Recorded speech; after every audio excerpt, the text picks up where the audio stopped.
In the beginning, the lake fish enjoyed a wonderful life swimming around the pristine waters of North America. But this was to change with the arrival of people, settling everywhere across the land and particularly around the lakes, thus changing the lives of the fish forever. Amen.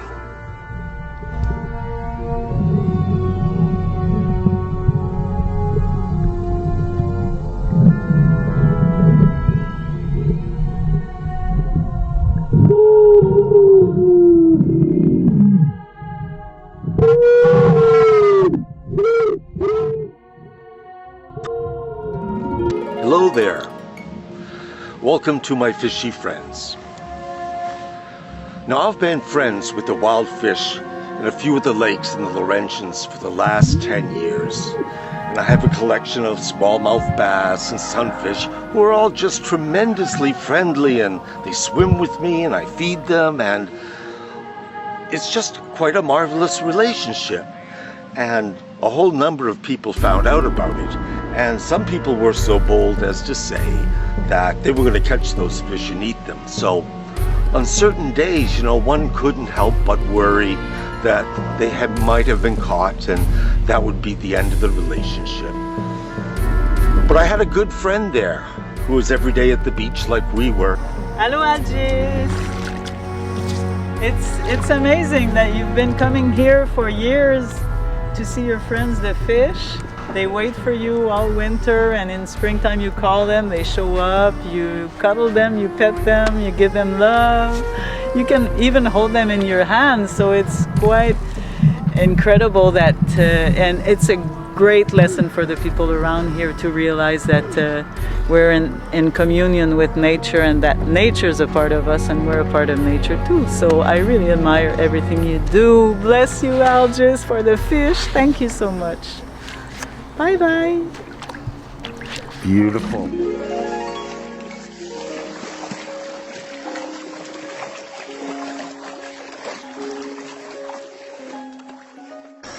Hi, I'm Liz Edwards. I moved to the Laurentian Mountains in 1990 with my 2 children. Our next door neighbor, a man named Larry Demers, was a very kind and helpful gentleman. He had lived there all his life. He told us about the fish and how he had fed them every summer, and that each spring he would knock his special tap tap on the dock and they would reappear. So we began to feed the fish, and we grew to love them. One day, Algis and Byron moved in next door, and so we brought them to feed the fish.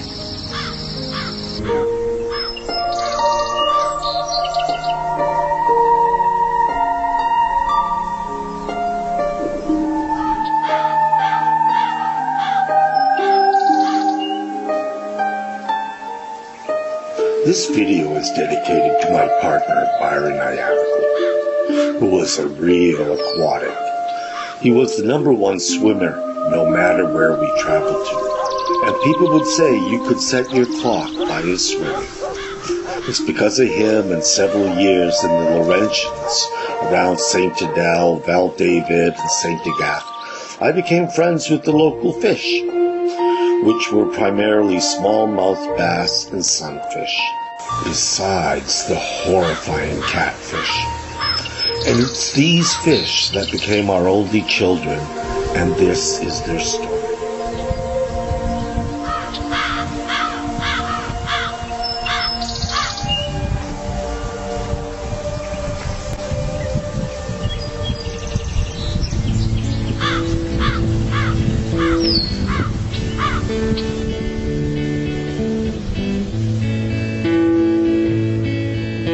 My husband, Byron Ayanoglu, taught me to love our oceans, lakes, and rivers during our time together. Watching the fish, wild and free. The sunfish, the parrotfish, a fish from Portugal that got trapped here during the melting of the Ice Age. Like diamonds in the sea. Now this smallmouth bass here I've called Claude Monet, and I have known him for 7 Did you know years. that they can feel the pain? It's a fantastic, wonderful relationship Did where you we know both that learn they from each can other. feel shame? Believe it or not, this is one of my signals to my fish. Guess what? It's the eve of my birthday. Hello there. Sure, it's my birthday, but I'm jumping forward now to 9 months later than shooting this scene. And what I have found is that with a lot of my underwater footage, there's a certain sound that's taking place there when the fish are amongst me. And I think it's communication between the fish themselves, that fish actually make a series of sounds and that communicate their feelings and their thoughts of the idea. And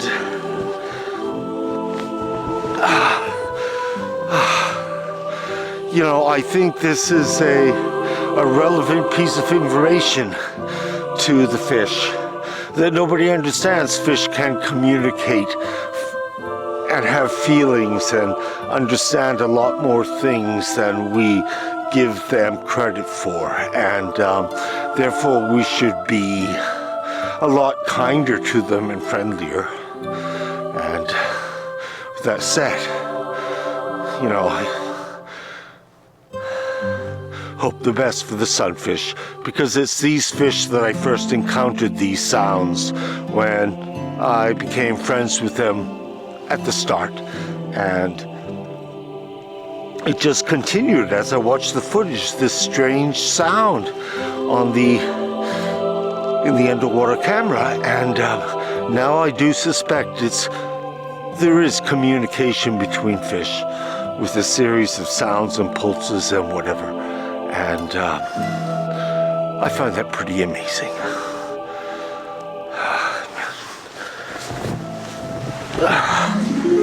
Along the way, I decided I wanted to do something extra, so I decided to have the fish allow me to touch them before I actually pet them, and that worked out pretty well. And then soon after, I decided to imitate my friend Larry Demers and make a beat when I fed the fish, something that I could repeat over time.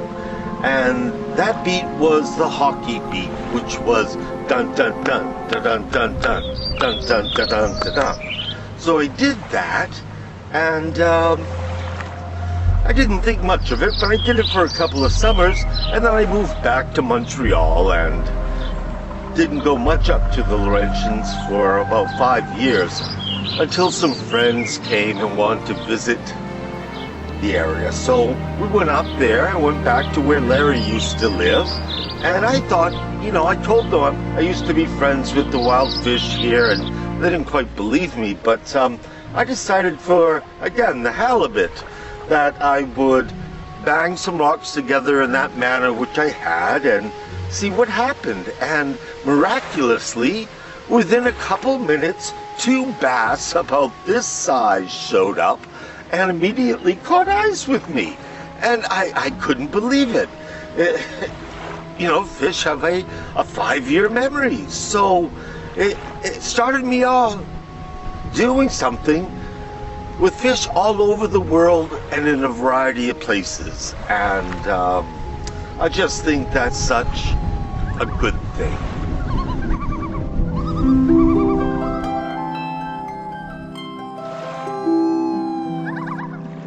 In my grief, I returned to the lake where Byron and I enjoyed so many moments. Life is different here. It's almost relaxing.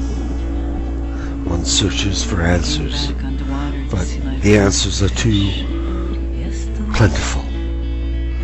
The fish have been attacked by the catfish that have invaded the lake. So I look for them, and I hope that Global warming. The eggs had of made the fish food I've hard to befriended find. will survive. Little Angie stays away from the hook off her cheek, trying to hide her destroyed cheek, tearing half of her pretty face. Did you know they can? Then he threw her back in the water. Did you know they can? Little Angie almost died. And the love. I like to bring the fish down to the lily pads because they feel protected under the lily pads, and unfortunately people who own properties alongside the lake eliminate them, and they ruin the lifestyle of the fish that like to hide under these lily pads, so that various birds, ducks, loons don't come after them.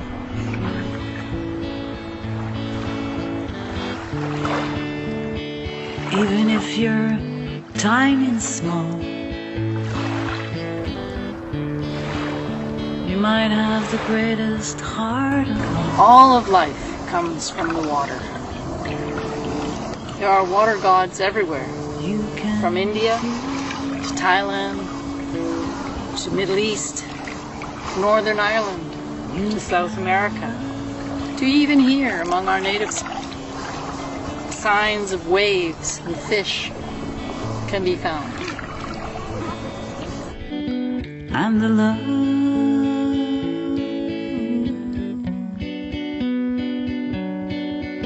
Yes, the love.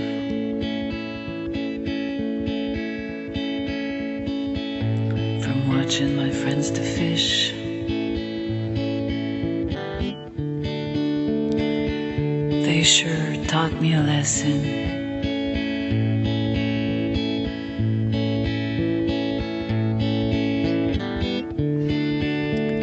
Even if you're tiny and small, you might have the greatest heart of all.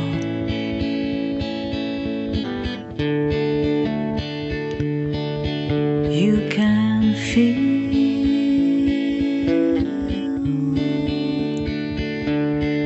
you can love.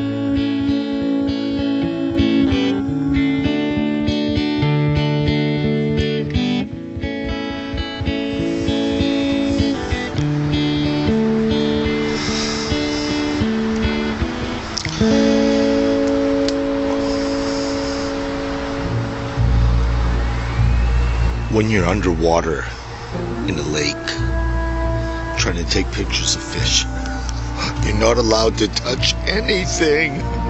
If you stir against any plant or the bottom of the lake or a big rock in the lake, it will just fill the whole area immediately with tons of filament and making it unsightly to even try to photograph it. So many of the pictures you take, you have to kind of jettison yourself off a little bit safely and see where the fish are and just slowly glide in and take as many pictures as you can without disturbing anything. And the rule of thumb for me is about 350 pictures gets you 1, 2, or 3. I've never gotten more than that. It's so frustrating. Here in the deep, the catfish are on the prowl. They are looking for their lunch, brunch, and dinner. And there is a variety of them. I think there's 2 or 3 different species.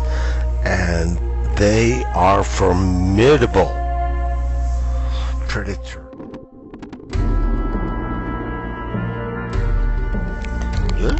The catfish. What are we gonna do with the catfish? Catfish is gonna eat us. Catfish is gonna eat us. The catfish is gonna eat us. What are we gonna do? I want to get everyone out of the shallow area of the lake. Here is a wonderful sunfish nest.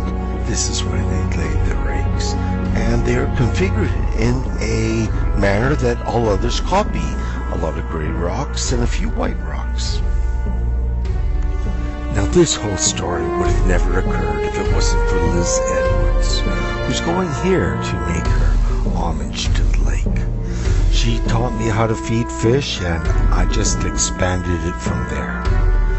Her ideas of water as a sentient being to herself is such an alien abstraction, but I believe there's some truth to it. So when she's out running on the frozen top of the lake, making sacred geometry for those that we love and we've lost, and the fish below, only makes me feel so much better that I'm involved with a person like her. Now, sacred geometry and water is one of the most amazing aspects of our planet, and it's something taken for granted. A lot of people don't believe it's true, but water contains our thoughts, hopes, and wishes, and to actually go out and physically make sacred geometry on a lake top can only benefit all those sentient creatures that rely on the sacred subject, such as water, as ourselves. So Liz runs on and encourages me, and I have furthered her original teachings up to the point where I touch and cuddle the fish. The fish remember me year after year, and some fish, over 5 years come back when I beat the sacred tune that I taught them when I was feeding them. So life is evolving around water, light, sun, and love. Masaru Emoto, a Japanese author of The Hidden Messages of Water, believed that human consciousness could affect the very molecule structure of water.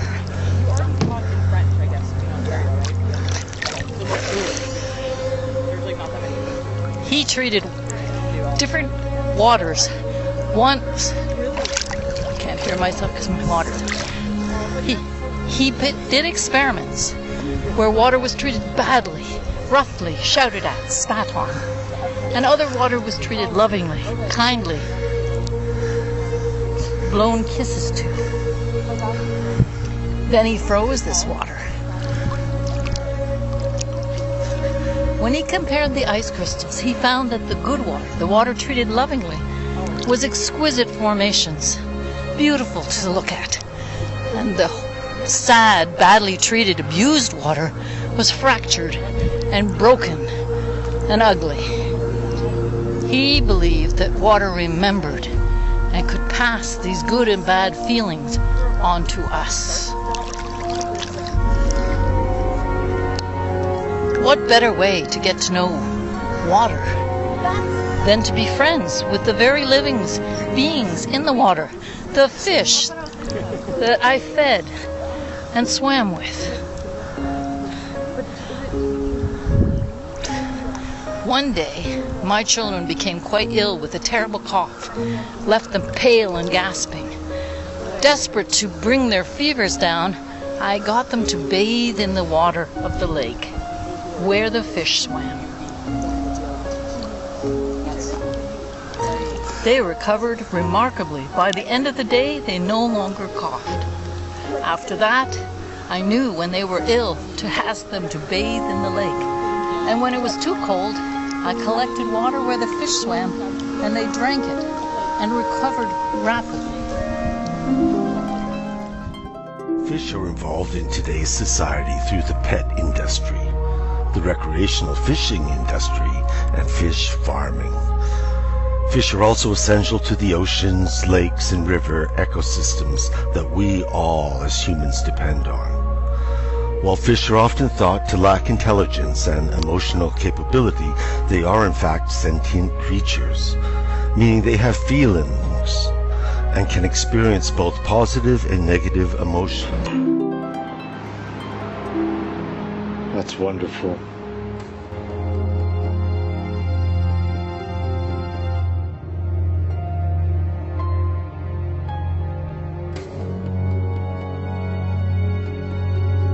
So being emotionally inclined, when the sunfish witness vast amounts of the smaller sunfish disappearing by being eaten by the catfish. They live in fear. Contrary to popular belief, fish do have great memories. Some species of fish can recognize and remember humans that give them food rewards, which I've been doing for 7 years. And the fish always recognize me. They like to catch eyes with you, and they like to come right up into your face and see you. So the fish that are friends with you can identify you, and you create a bond between each other. Fish can also remember musical tunes. One group of researchers fed their fish while playing a specific song before releasing them into the wild. 5 months later, the fish returned and the song was played at sea. Now, being friends with any kind of fish is such a beneficial, therapeutic thing for your heart, mind, and soul. And I've maintained mine with the bass and the sunfish, but the sunfish, which did come from Portugal, is a fish that grows about as big as a Volkswagen Beetle. And if you were to have a fish tank, which is another form of therapy that helps everyone from young kids to older adults with various ailments, that the fish offer you a ability to heal various aspects of your soul and your abilities just by simply watching them and caring for them. And it is probably one of the best things you can do for yourself, and is a very inexpensive hobby. So if you can't swim with the fish, you can certainly watch them here. It has become known that fish will avoid situations they know to cause them pain, and will seek out experiences with rewards. So I can understand my fish always remembering me year after year of arriving at a certain time in the early spring and feeding them all summer long, so that they have a good stored up amount of fat for the 5 months that they probably are in limbo, just sleeping off frozen hours of winter. Even though fish do not have vocal cords, they still excel at communicating with one another. They accomplish this through various sounds, scents, electrical pulses, and motions. Along the way, I imagined what Claude Monet was like. I named one of my fish after him. Claude Monet had made himself a fantastic garden with a waterway, and he must have enjoyed the fact that fish lived there in such a splendid area of France. So it occurs to me occasionally that during the fall, as I am no longer swimming because the water's too cold, what do the fish think? Do they think of me in the middle of winter? Are they thinking, just in a few more months, that human will be back feeding us and caring for us? And that leaves me feeling joyous that I'm helping the greater picture of the world and delivering something to an unrecognized animal that's considered dumb, stupid, and has no feelings whatsoever, and changing that around to appreciation and love for this aquatic animal. I've noticed over the years with my fish that they have the ability to change colors depending on the camouflage needs, environmental conditions, and time of year. They also change their colors when they're being most aggressive towards other fish trying to get my attention or keep me all to themselves. Fish are possessive and will allow you into their family of friends because they understand the beneficial nature of what I'm trying to do here.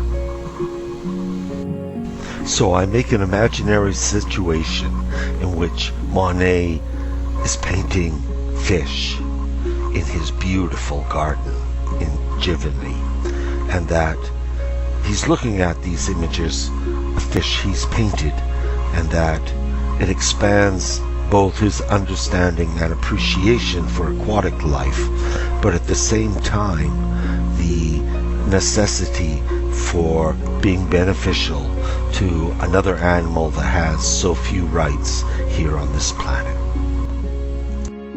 During the winter months, I have noticed several people out ice fishing, and I always try to lead them astray. I always try to say, hey, yeah, you're right, this is the best place for the fish, or the best place is over there, to keep them away from mine.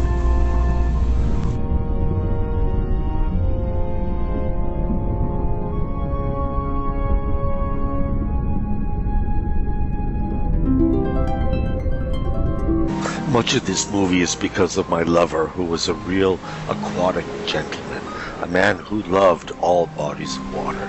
And it was through him that I found the time to become friends with the fish and to share and try to help and make their lives a little bit better because of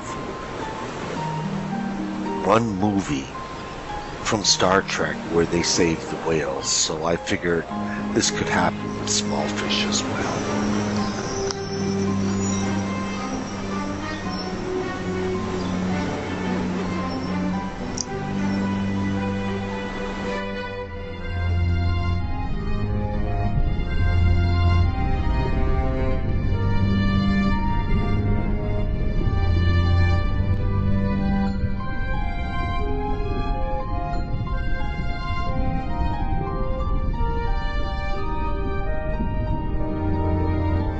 Now, the catfish is an invasive species. I don't think it really existed up in Canadian waters or rivers, but it got here by the St. Lawrence River.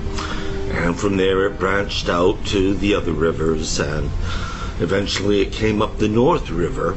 And as I suspect, it hangs out where streams run into the river, and they stay there a few days and they sniff the water to see if they can smell other fish in that water, which I think they can, and then they proceed up the stream and get a hold of your lake. Now, the catfish are very territorial, and they're very smart. They work together in pairs and triplets. One will hide under the mossy ferns underwater, and the other two will drive the fish towards it, and so it can capture it. And so, this is pretty sneaky business. I guess, killer whales do that too, and other fish, but I don't think bass or sunfish do that, so you gotta watch out for the catfish.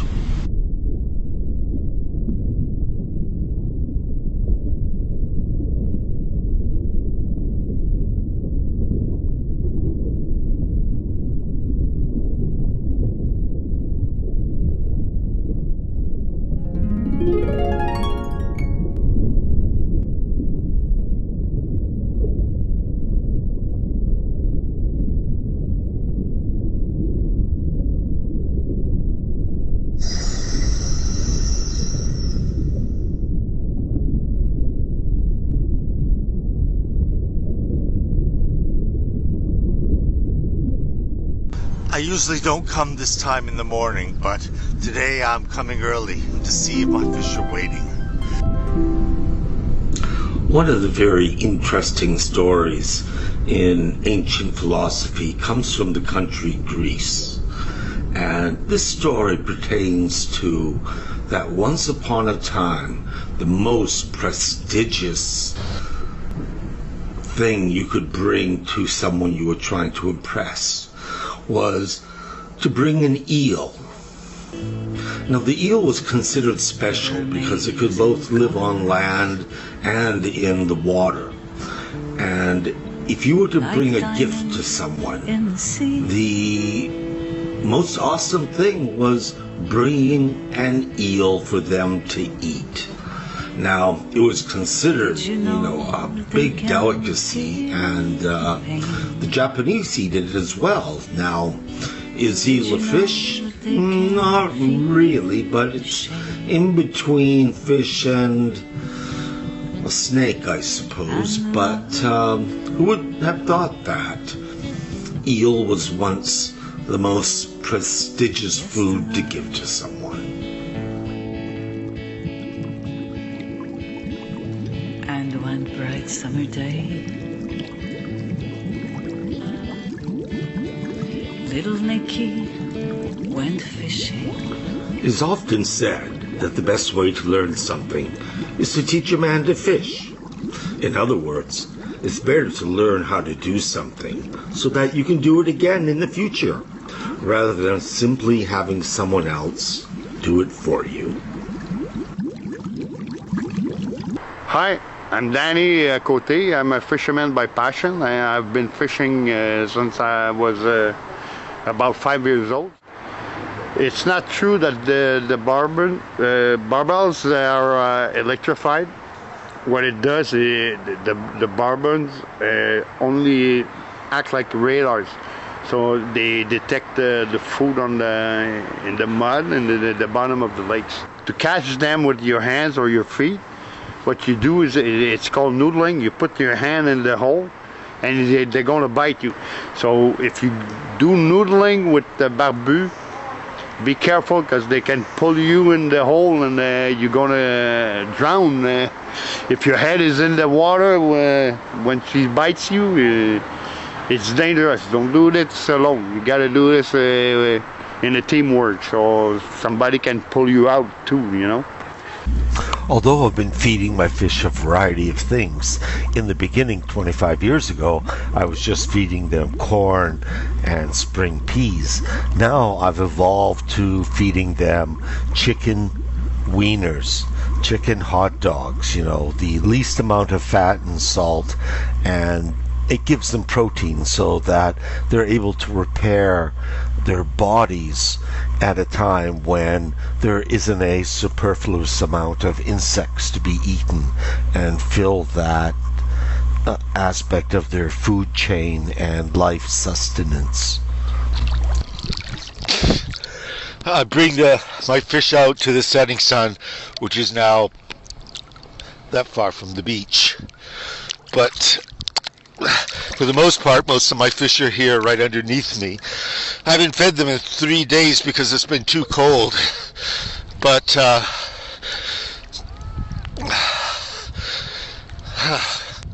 we'll take another look down there and see what feeding time looks like. They're really voracious, but I make sure I spread the food around so everybody gets enough. And bugs are in a big shortage this summer. For some reason, there are not many bugs at all. So with that said, I'm going to go back under and feed my fishy friends.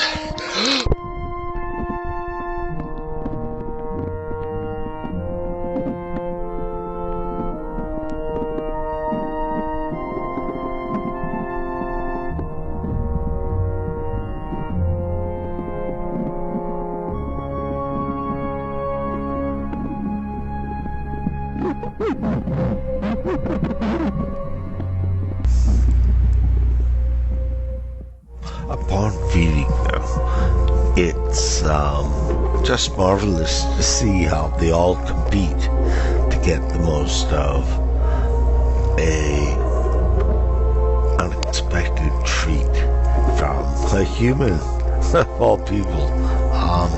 But they too eat it up, and I'm so pleased and proud as a mother to have fed them to such a good extent. On top of the lake, all kinds of activities keep taking place, and people do see the fish and enjoy them, but they do not understand they are under a big attack from the catfish. And if it was I wonder about are the fish happy? Is my life for real? All of these things interplay with the grief of the loss of my husband, Byron Ayanoglu. So I pray to our only children that we have, which are these fish here in this lake where we both swam together for so many hours and enjoyed ourselves. So I hope for the best, and I hope to nourish these sunfish and make their lives a little bit better. Part of this experience has been because of Jesus. Jesus was originally known as the Fishy Prophet. He was illustrated in the earliest of times as a fish, and people communicated with that. Fish were mainly Christian symbols. Despite being found all over the world, they represented the first 4 letters of Jesus Christ. And ichthys is an antonym for Jesus. Persecuted Christians would sometimes scratch the symbol of the fish in order to self-identify or to recognize another Christian. One would draw the top line and the other would finish the bottom line.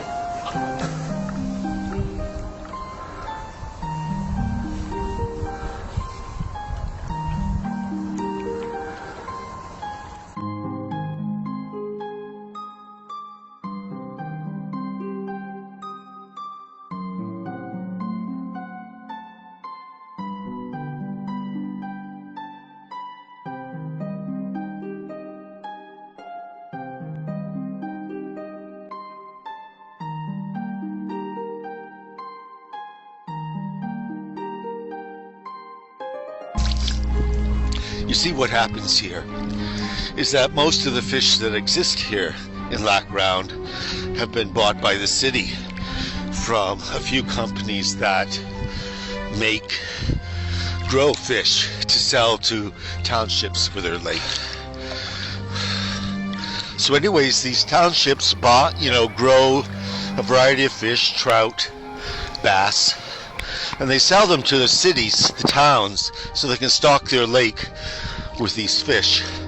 But what happens is these fish know nothing about the reality of living in a lake. They grew up in a small dugout, circular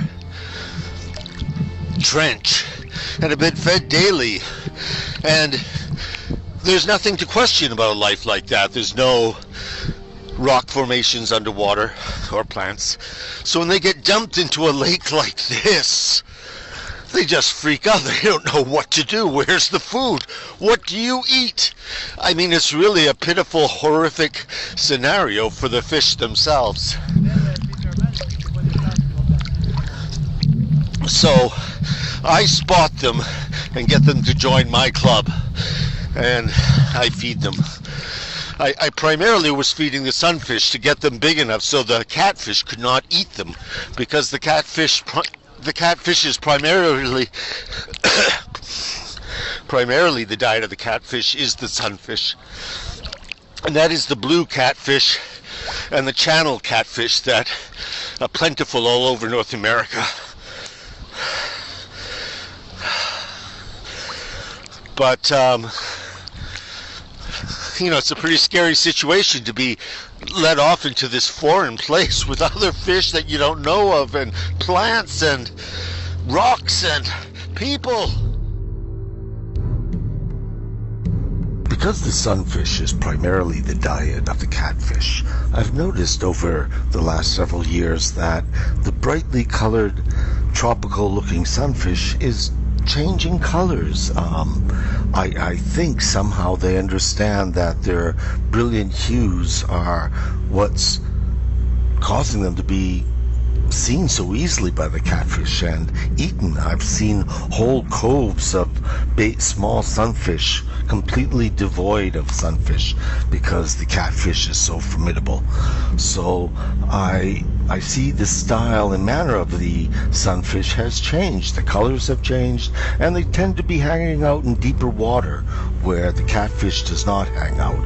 And this is their key to survival, besides their colors changing from brilliant to more bland and commonplace, like the other fish in the lake.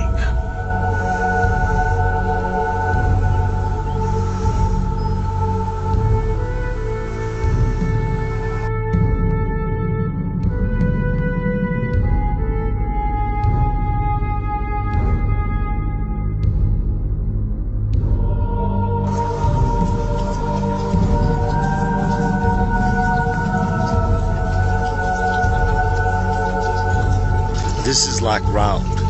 Not only do we have a problem with catfish, but someone put their goldfish in here. And, a few goldfish in this lake, and 5 years later, there were like 100 red carp, that had taken over the lake. But they're not as troublesome as the catfish is. I mean, the catfish is a real diligent predator.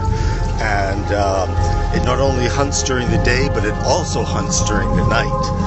And what a horrible way to go as a sunfish, that you're sleeping there at night and all of a sudden, because of its electromagnetic whiskers, it tunes into you like some science fiction scenario, and that's the end of your world. So I'm all for the sunfish. Viva la sunfish!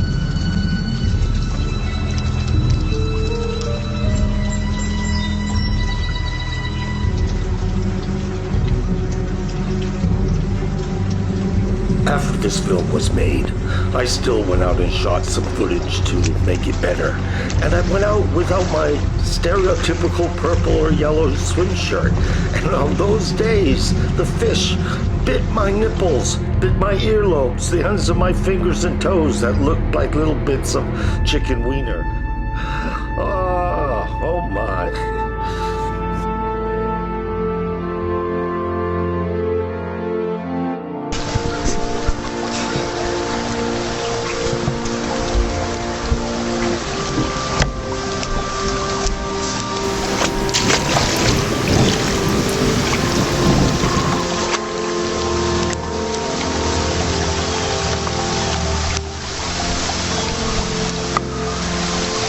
So I want to tell you about another extraordinary thing about the sunfish, is that they're known as the kissing fish, that if you become familiar with them, they will swim around you, and if you have any extruding moles or skin tags, they will bite them off cleanly, and they won't even bleed, as I have found myself. So, why spend money at the dermatologists when you can buy some chicken hot dogs, chop them up in little bits, go to where the sunfish are, and have your body manicured.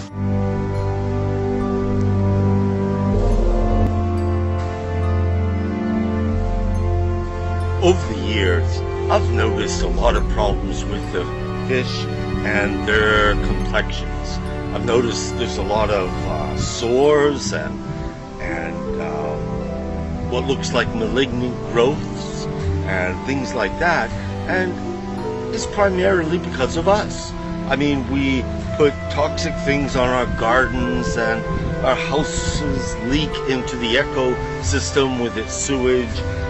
There's chlorides put on our roads during the winter, and all of this affects the fish. Fish are also a time-based animal that if you rendezvous with them at a certain time, they're generally speaking there. I'll try to come back later on today around 3 to 4 and see if they're waiting for me.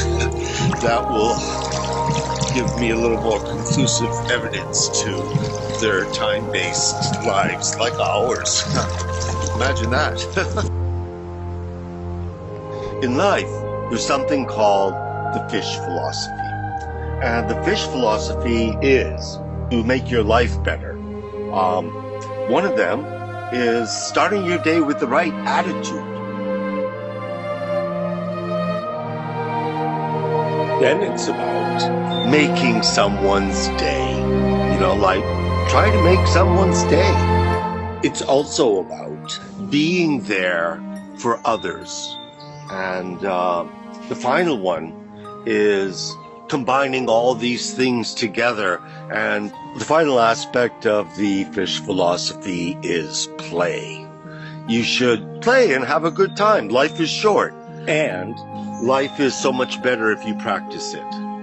So with that said, yeah, fish philosophy is the one for me. Thank you. I've been interested in water, fish, and theology since I was a young boy, 55 years ago. And it all started from watching a variety of television shows. One called Sea Hunt, the other called Flipper, and Voyage to the Bottom of the Sea.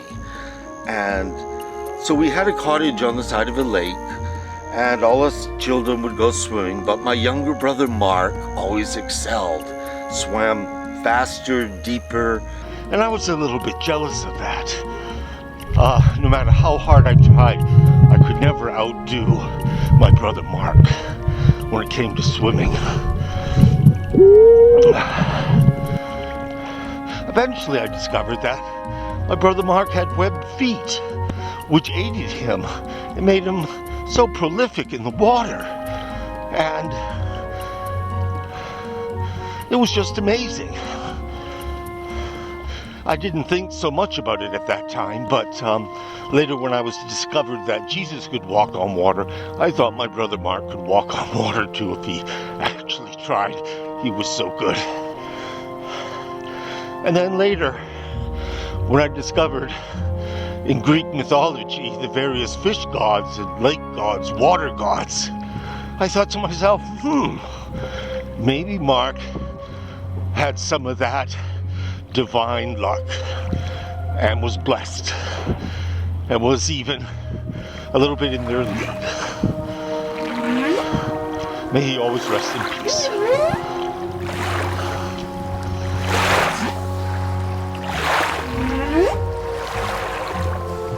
Eventually, I discovered there were a variety of sea gods in Greece, and you might recognize some of them.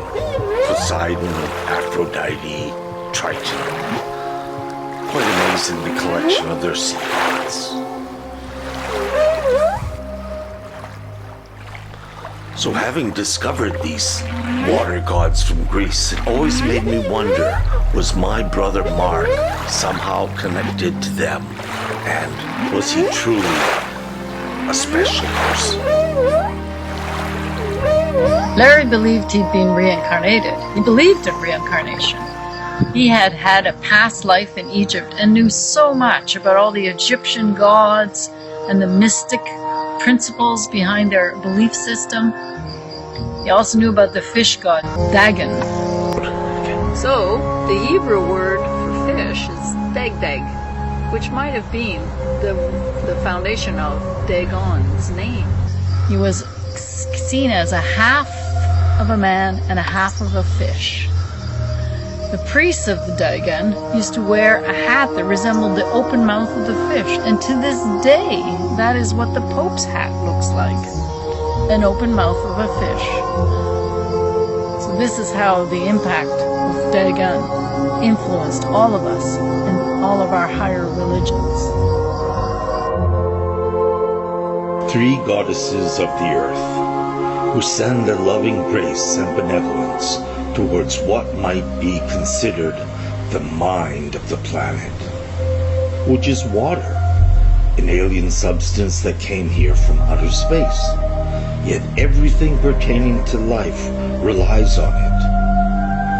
So because of our civilization's carelessness, we need goddesses such as these who embrace the living vitality and health of our oceans and lakes. It is these that contain the variety of fish within them. And by offering healing love, appreciation with gratitude, it is this devotion and cure that is so vastly needed by our planet.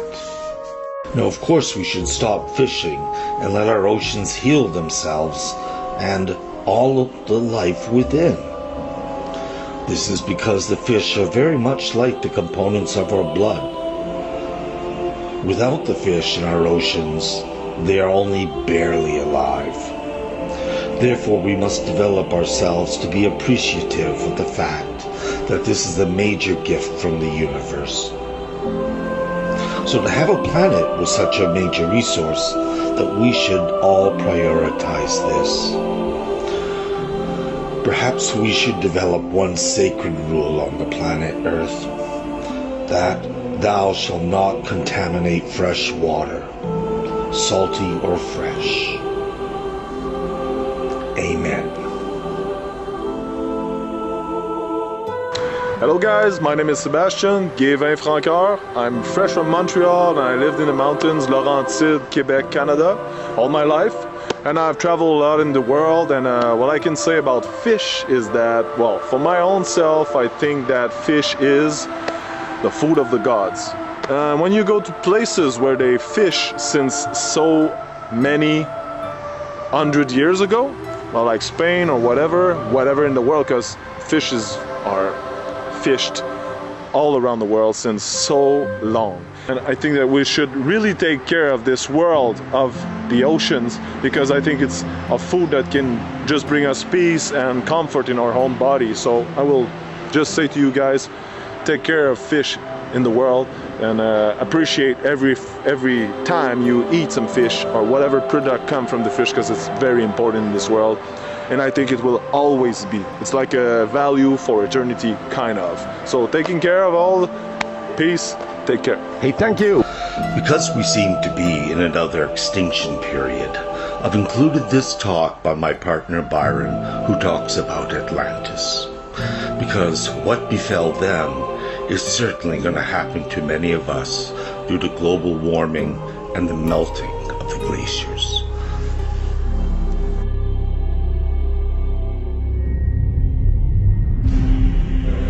Και έτσι χάθηκε η Ατλάντιδα, όπως έγραψε ο Πλάτων. And so, this is how Atlantis was lost, as Plato wrote. Such was the vast power which Poseidon settled in the lost island of Atlantis, that for many generations the Atlanteans, grateful to the god whose seed they were, united gentleness with wisdom in the various chances of life and in their relations with one another. They despised everything but virtue, caring little for their present state of life and thinking lightly of the possession of gold and other property, which seemed only a burden to them. But when the divine portion began to fade away and human nature got the upper hand, they turned to behaving unseemly and no longer espoused virtue, honoring instead the meaningless, two-headed pursuit of wealth and vainglorious power. Zeus, the god of gods who rules according to law and is able to see into such things, perceiving that an honorable race was in a woeful plight, decided to inflict punishment on them. He summoned violent earthquakes and floods, and in a single day and night of misfortune, all your warlike men in a body sank into the earth, and the island of Atlantis in like manner disappeared in the depths of the sea. It's always exciting down here because you never know what you're going to find. Today, I found 3 people fishing in this pond where it's illegal. So I had to tell on them, because if you just look over there, you will see my fish are just swimming about waiting for me, you know. And today I got the good stuff. I have pure pork sausage that I'm going to feed them, which I have to do very carefully because the guard doesn't want me to really feed these fish, but I feel I have to because the fish are undergoing such a big crisis at this time. This is where my fish hang out, down here, and I've been friends with them for 5 years. They've come back, you know, every year for 5 years, and it's quite amusing.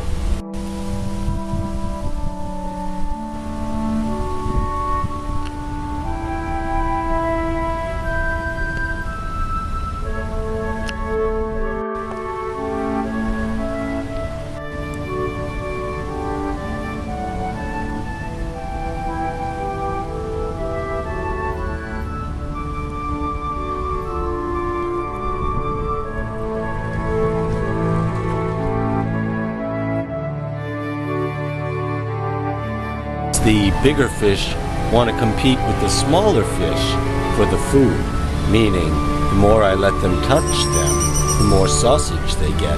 And they do. On occasion, they really let me rub their whole body. One time last year, one was caught with a fish hook, and I complained to the authorities here, and they actually removed the fish hook by the next day, which made me very impressed with this place. So it's a little bit of heaven, and it's a little bit of unorthodox friendship that keeps one marveling at this place. And you might never know that fish could be so dynamic and friendly if you weren't here doing it. Larry told me this interesting thing about octopus is that they have the ability to write their own RNA and DNA and to implement it. Really? They have brains in their tentacles. They have better DNA than us. That's simply amazing. So how many tickles does it take to make an octopus laugh? Why, it takes tentacles.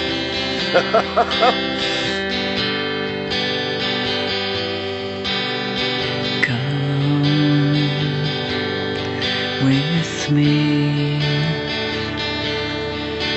and you will see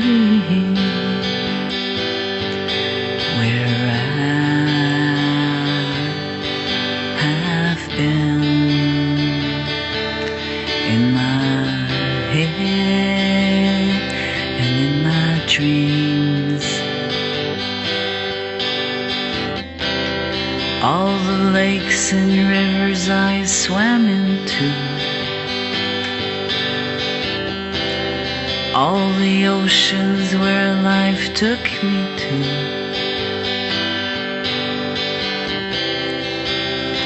carried away,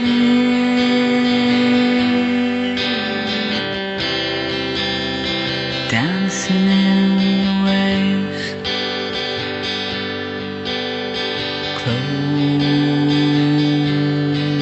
your eyes when you feel sad as black clouds, seasons go by,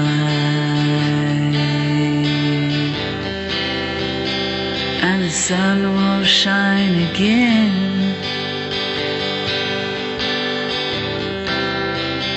There are treasures in the river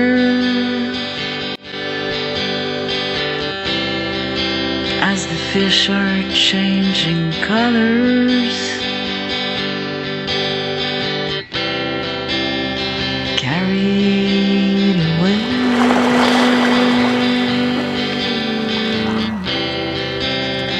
dancing in the waves.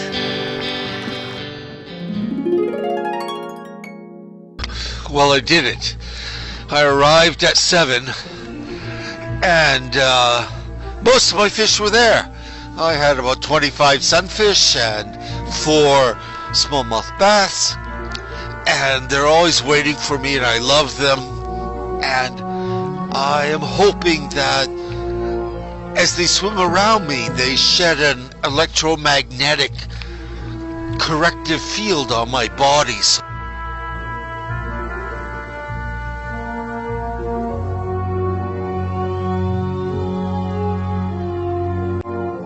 I can feel them rubbing against my legs as I'm swimming back. And this is just a good sign. Love them.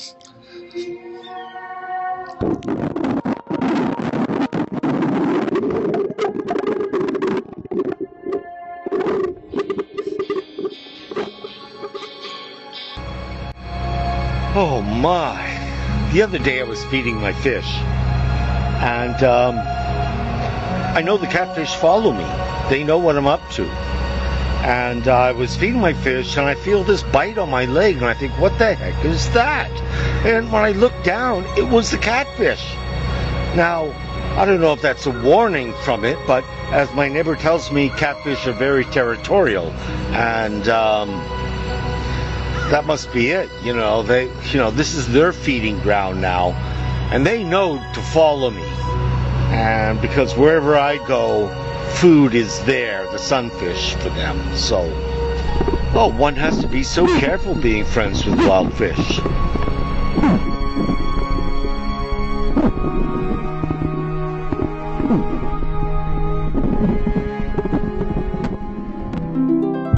You see, with bass, even though you're the same size as the catfish, you really can't sleep.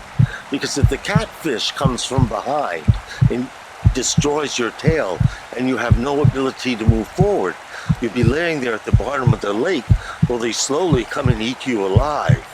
A most disgusting death.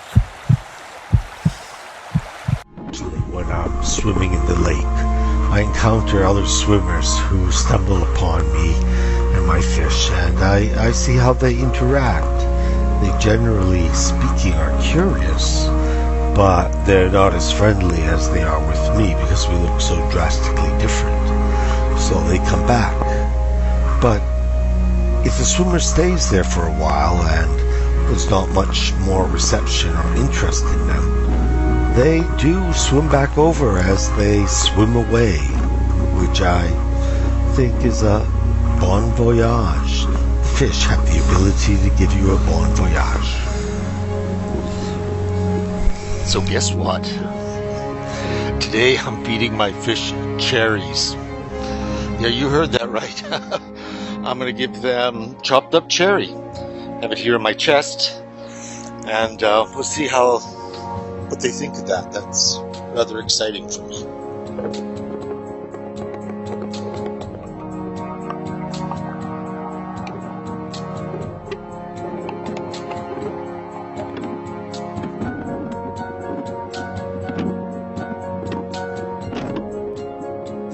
So my fish like cherries, but they don't like boiled potatoes.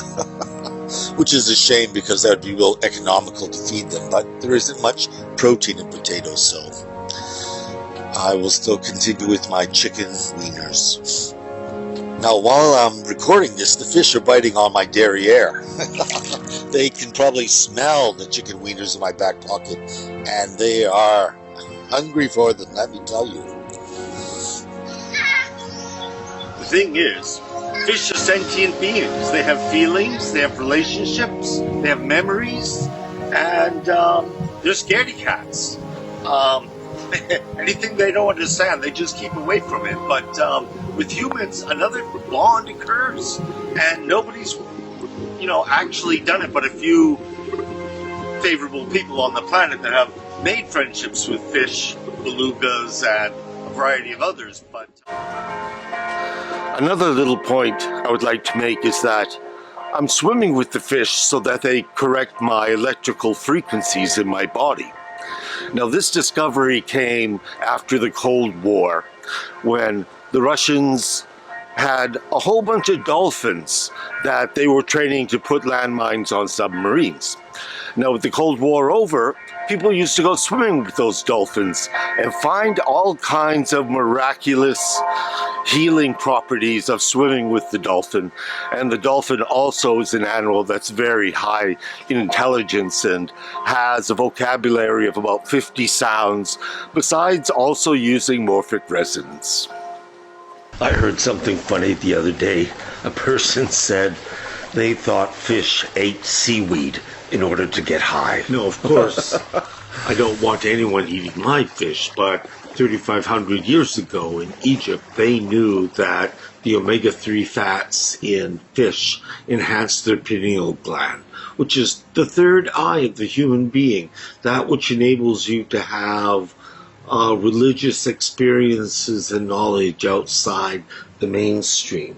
Now, in Iceland, they have also found it strengthens your pineal gland, and it also benefits your mood and attitude during the dark winter months. And that was from eating cod, salmon, and sardines.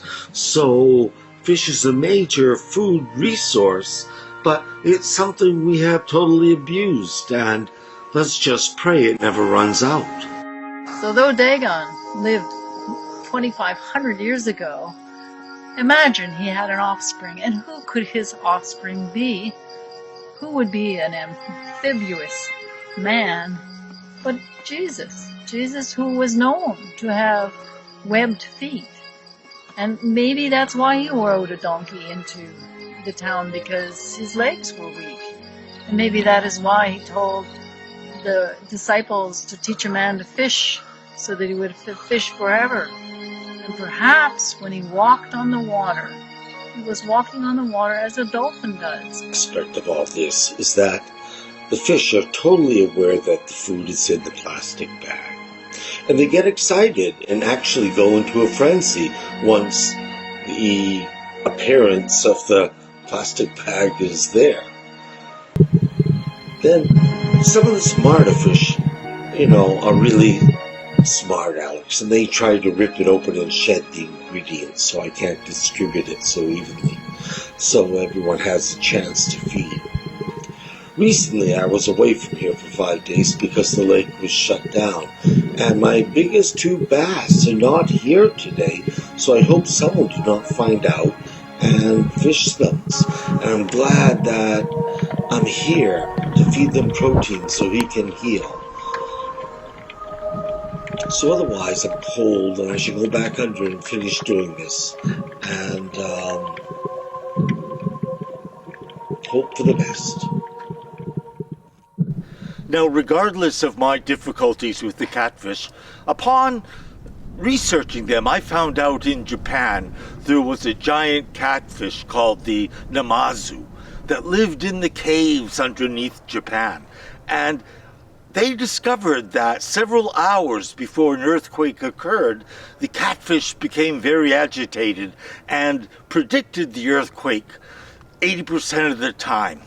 So the Japanese were always able to be prepared for the worst possible kind of scenario.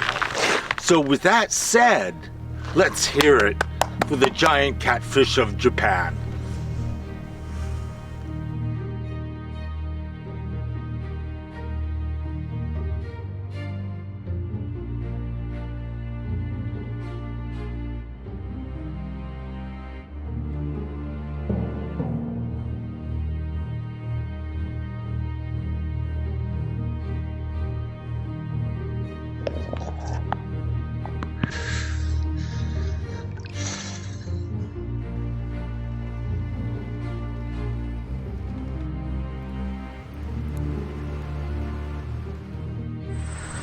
My name is Nina, and I am the mermaid of this lake.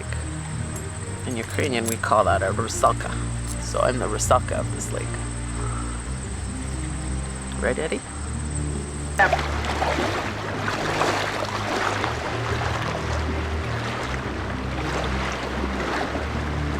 To blur out the cellulite.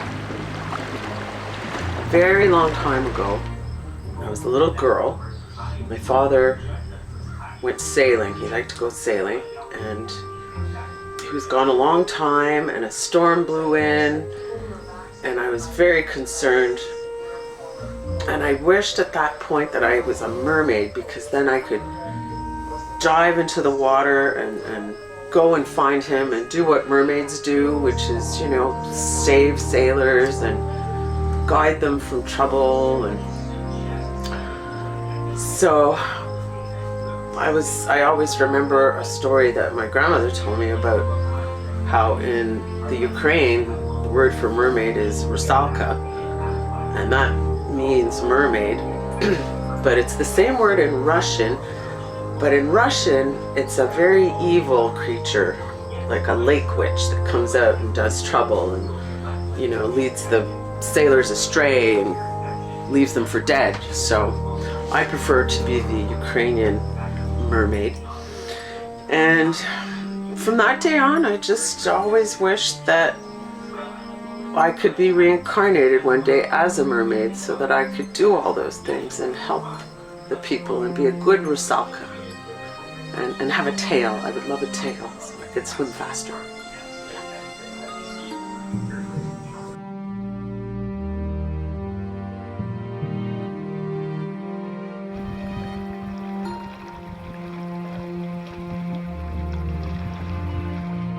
So when you're out in the ocean, what does the sea ever say to you? The sea never really says anything, but it always waves, you know.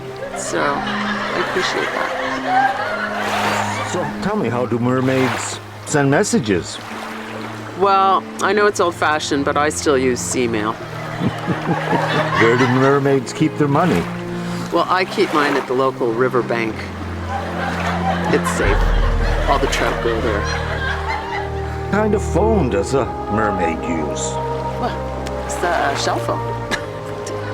A shell phone. You know, hello, hello, oh, hello. It's Neptune.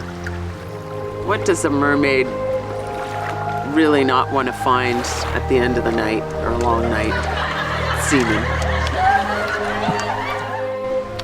Another big question I get is, where do mermaids and fishermen meet? Well, online. My name is Nina and I am a mermaid. I do not have my tail right now, it's at the dry cleaner, but I am a mermaid. Where do mermaids see movies? Well, in the dive-in. Why are fish so skinny? That's because they eat other fish. And it's a hierarchy. Hey, Otis. I'm here in Vancouver, and I'm almost underwater. Would you mind hearing a joke? What did the fish say when it hit the wall? Damn. Good. I hear you're making a movie about our friends the fish, and I just wanted to share with you some background about what they're up against in our modern world, and how they are constantly having to deal with our wastewater in filtering into their environments. Typically in freshwater environments. I read an article about how the fish are becoming slowly addicted to both our illicit drugs and our prescription drugs. Yikes. It's a funny thing with when it's diluted into their freshwater world. This is, of course, where they are getting it and loving it. You know, almost like you spend with your fish when you hold your breath. You know, those precious moments under water. There you go. So yeah, fish are an interesting gauge for what's happening with us, and what we're doing to help keep their environment a beautiful place. Yes. I'm not holding my breath now, but So I'm just curious, what things are washing down from from our society into their society? Like, what are the substances? Well, apparently, as I said, the illicit drugs are anything from cocaine, methamphetamine, which are sending the fish into anxietous withdrawal, because they had there is a toxicity that we're passing on. So, how do you think Byron would feel about this gentle and wonderful time of you swimming with the fish? There's one thing else I'd like to say about fish, is that fish have the ability to use morphic resonance. Now, morphic resonance is a theory by Dr. Sheldrake, where all animals have an internet to themselves where they pass on information and things they've learned. So, when the springtime comes and I go to feed my fish for the first time, and the first fish I see is Claude Monet, and he gets fed, this information passes quickly to all the other fish. And this is a key information source for all animals, be it fish or bears or coyote. Morphic resonance. Maybe you're just a merman. Perhaps so. So anything else you would like to say about fish, Langley?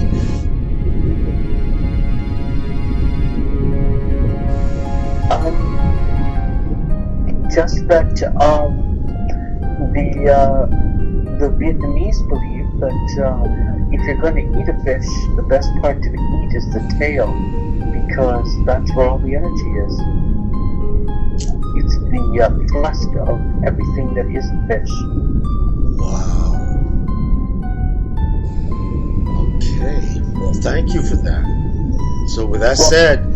Yes, everyone needs good tail.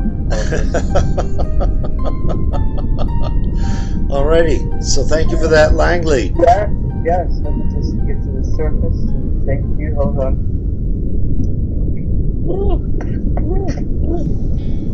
Here we go. Okay. Bravissimo. After a hard winter, I came back on the water to see my friends, the fish.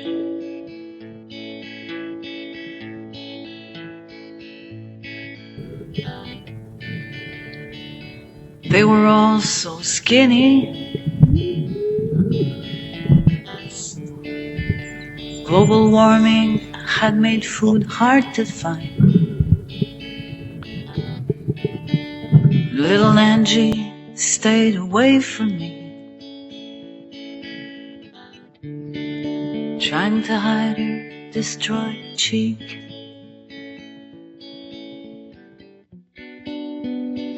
Did you know they can feel pain? Did you know they can feel the shame? And the love.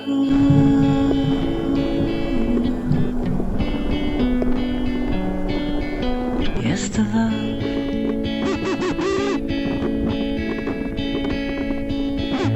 From watching my friends to fish,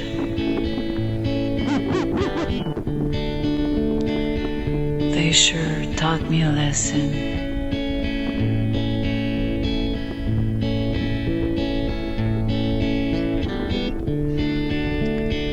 Even if you're tiny and small, you might have the greatest heart of all.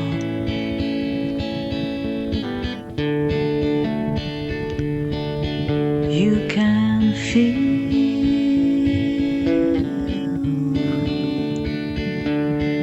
you can love.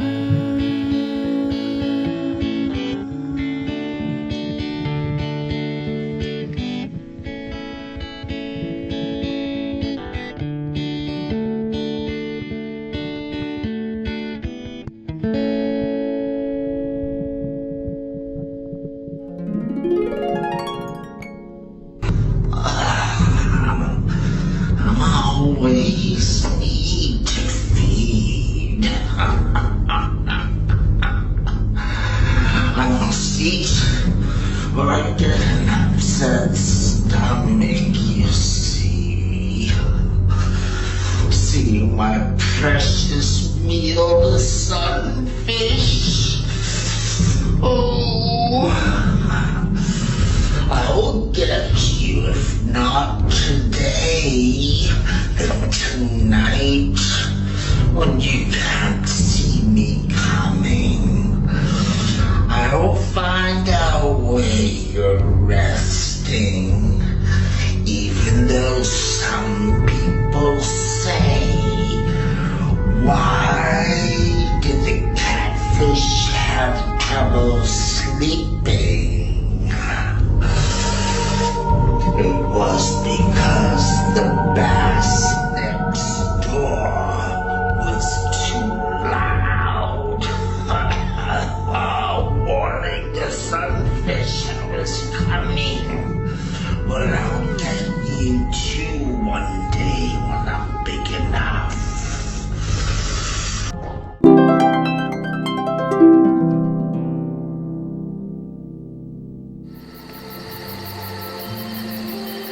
Good afternoon. I'm Dr. LaRue. I'm a retired physician. Sometimes, on occasion, people come to my office asking about clammy, sweaty, cold hands that they refer to as a fishy handshake. And obviously, most of those conditions is due to stress or anxiety, which could be hyperhidrosis, which is profuse sweating, or diabetes, or low blood pressure. But thankfully, those conditions are rare and don't happen too often. And most of the time, just being more relaxed, doing some meditation, sleeping properly, avoiding like stimulants like coffee will help in those situations. And that's about it. So hope you have a good afternoon and take care. Well, I'm sorry. I have to apologize. I've made a big mistake. It's not the catfish that are terrifying the sunfish and eating them all. The culprit is actually the bass, whose primary diet is the sunfish. And in fish farms, they feed the bass sunfish. So all fish eat fish, and no one is to blame. And I feel sorry for treating the catfish so badly, thinking it was them, because at one point I had several big bass and several big catfish, and the sunfish were just disappearing, although I never ever saw either fish eat one, although I kept looking for it. So I forgive the fish, and I forgive Mother Nature for stepping in and making accusations that were incorrect. May nature carry on as she beautifully does, and the rest of us, let's just live long and prosper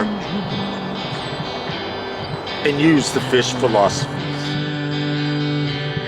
Can be found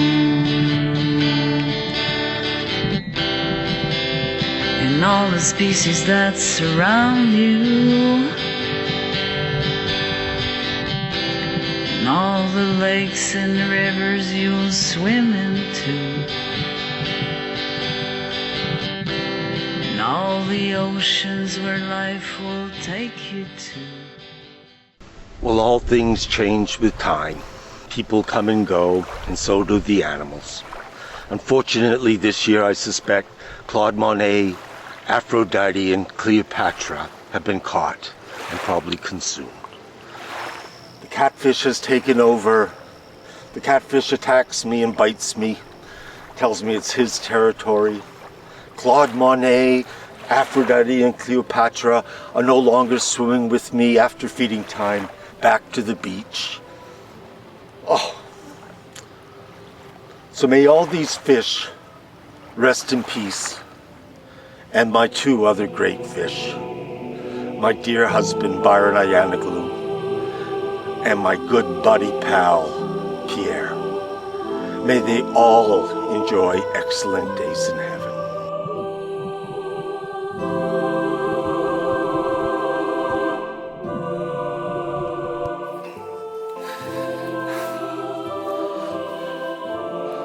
So sometimes in the winter, I come down to the lake before it snows over and the ice is still clear, and I bang my certain beat in the area where I rendezvous with my fish. And it's just marvelous where 1, 2, or 3 of them show up, just going to prove that fish are capable of a variety of thoughts and understandings, and this just makes being friends with them so marvelous. That for years you've been swimming this lake, making friends with the fish, having them waiting for you in springtime to go through summer with you, letting you pet them and have them in your hands and everything else you do. And it's just a wonderful lesson for mankind that we can have this communion with nature, that nothing is a stranger to us. We're part of it all, and it's part of us. So bless you, brother. I just enjoy what you do.